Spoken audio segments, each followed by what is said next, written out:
आत्महीनता। एक बार 1991 में केंद्रीय औद्योगिक सुरक्षा बल के एक समारोह में मुझे निमंत्रित किया गया।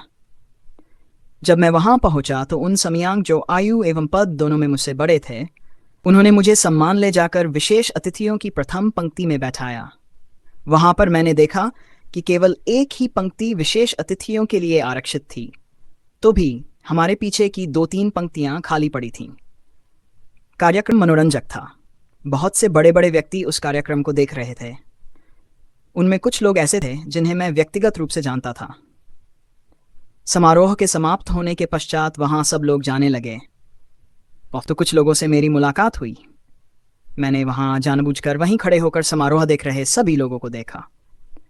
जो बड़े लोग थे वहां तो चले गए, जबकि वहां पर बहुत सारे उपस्थित लोग तो छोटे लोग थे। उनमें से कुछ लोग ऐसे भी थे जो मेरे समान स्तर के अधिकारी थे। उस दिन मुझे एक विशेष अनुभव हुआ कि आप छोटे नहीं होते। आपको सोच छोटी या बड़ी हो सकती है। जो लोग सोचते हैं कि वह छोटे हैं, वे आत्महीनता से ग्रस्त हैं, जो कि उनके जीवन की सफलता के लिए एक बहुत बड़ी बाधा है।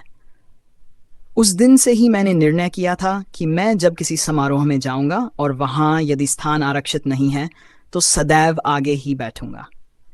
यही बात मैंने बाद में अपनी कक्षाओं में भी अनुभव की कि अवसर आगे की एक पंक्ति खाली रहती थी और मेरे पीछे कुछ लोगों के पीछे से उठाकर आगे बैठना पड़ता था, तथा कुछ दिनों के बाद वे व्यक्ति बदल जाते थे। यानी अगली सीटों पर कुछ ऐसे लोग आ जाते थे जिन्होंने आत्मसम्मान की जगह खाली थी। मात्रा औरों से अधिक होती थी। आखिर में पता चलता था कि वे लोग ही दूसरों से अधिक अंक परीक्षा में प्राप्त करते थे। मेरे विचार से यह एक निर्णायक ध्रुव है कि आत्मसम्मान के साथ ही निपुणता बढ़ती है। अवसर जब लोग कहते हैं कि मैं ये काम नहीं कर सकता, तो एक मुख्य बात है कि वे तो उन्हें अपनी क्षमताओं पर विश्वास ही नहीं है और वे स्वयं को कमजोर समझते हैं। इन लोगों को आप कितना भी प्रोत्साहित करें, वे लोग उससे बाहर नहीं आ पाते। एक दिन जब मैं अपने विद्यार्थियों को भापा का अध्यापन करा रहा था कि मैंने एक विद्यार्थी से पूछा, कल आपने किस होटल में खाना खाया? तो उसने कहा, कल मैंने घनश्याम होटल में खाना खाया। असल में घनश्याम होटल वहां सड़क किनारे का एक गंदा सा ढाबा था। मैंने उस विद्यार्थी से कहा कि आप कहिए कि मैंने कल ताजमहल होटल में खाना खाया। तो उसने कहा, मैं ताजमहल होटल में नहीं जा सकता। मैंने उसे कई बार समझाया कि आपको जाना थोड़े ही है, केवल बोलना है, आपको पैसा थोड़े ही देना है। तो भी वह सज्जन ये बात कहने के लिए तैयार नहीं हुआ कि मैंने कल ताजमहल होटल में खाना खाया। मेरे काफ़ी प्रयास करने के बाद भी वह एक ही बात कहता रहा कि मैं ताजमहल होटल में नहीं जा सकता। कार्यालयों में काम करने वाले कितने ही ऐसे लोग हैं जो इसलिए विभागीय परीक्षाएं नहीं देते क्योंकि उन्हें मालूम है कि वे इस परीक्षा में पास नहीं हो सकते। उनकी आत्महीनता की भावना उनके करियर को आगे बढ़ने ही नहीं देती। इसी प्रकार के कितने ही लोग आपको ऐसे मिल जाएंगे जो माता पिता के रूप में पूरी तरह से असफल हैं, कारण आत्महीनता। आपको कितने ही माता पिता ये कहते हुए मिल जाएंगे कि क्या करें, हमारे बच्चे हमारी बात सुनते ही नहीं हैं। इसका दोष बच्चों को न देकर आप स्वयं ही लें कि आज तक विश्वास के साथ आपने बच्चों से कुछ कहा ही नहीं।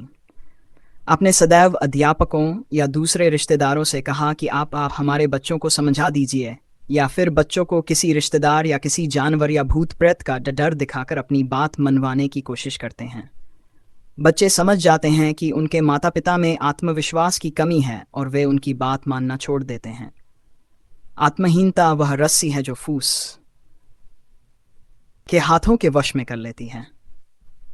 आपने अक्सर देखा होगा कि जो लोग हाथी पालते हैं वे हाथी के पालतू के लिए एक जंजीर उसके पैर में बांध देते हैं। हाथी चुपचाप वहां बंधा रहता है।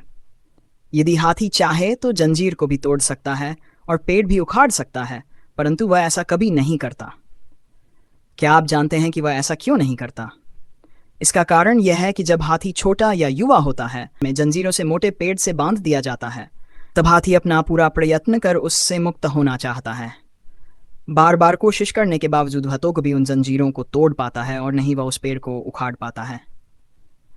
धीरे धीरे उसके मन में यह बात पूरी तरह से बैठ जाती है कि यह असंभव है। अंततः वह प्रयास करना बंद कर देता है और उसके बाद उसमें सिर्फ असमर्थता का अंकुरण आत्महीनता के रूप में उसके साथ रहने लगता है। उसकी नी शक्त क्षमताओं का जीवन भर प्रभावी साबित होता रहता है। हमें सदैव याद रखना चाहिए कि हमारे अंदर जितना स्वाभिमान होता है उतना ही निपुणता बढ़ती है। जब हम ये मान लेते हैं कि हम ये काम नहीं कर सकते, तो वह विचार इतना दृढ़ हो जाता है कि फिर प्रयास करने की आवश्यकता अनुभव नहीं करता। जो लोग आत्महीनता के चलते प्रयास ही नहीं करते, वह लोग असफल रहने के दोष स्वयं हैं, और न्यायाधीश भी, जो स्वयं को अभावों के कारावास में उम्र भर रहने का दंड देते हैं। हम जिस प्रकार का चित्र स्वयं के बारे में अपने मन में डालते हैं, दिमाग उसे स्वाभाविक रूप से पूरा कर देता है। इसलिए जरूरी है कि हम अपने भीतर अपनी जो छवि निर्मित करें वह सकारात्मक हो। लक्ष्य निर्धारण, प्रेरणा, सकारात्मक सोच, ये सभी चीजें कुछ नहीं कर सकती जब तक कि हमें स्वयं पर विश्वास न हो।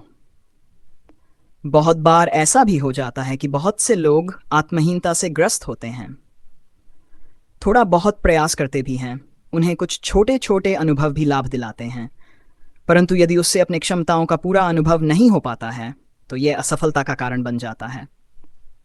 इसका सीधा संबंध हमारे आत्मविश्वास से होता है।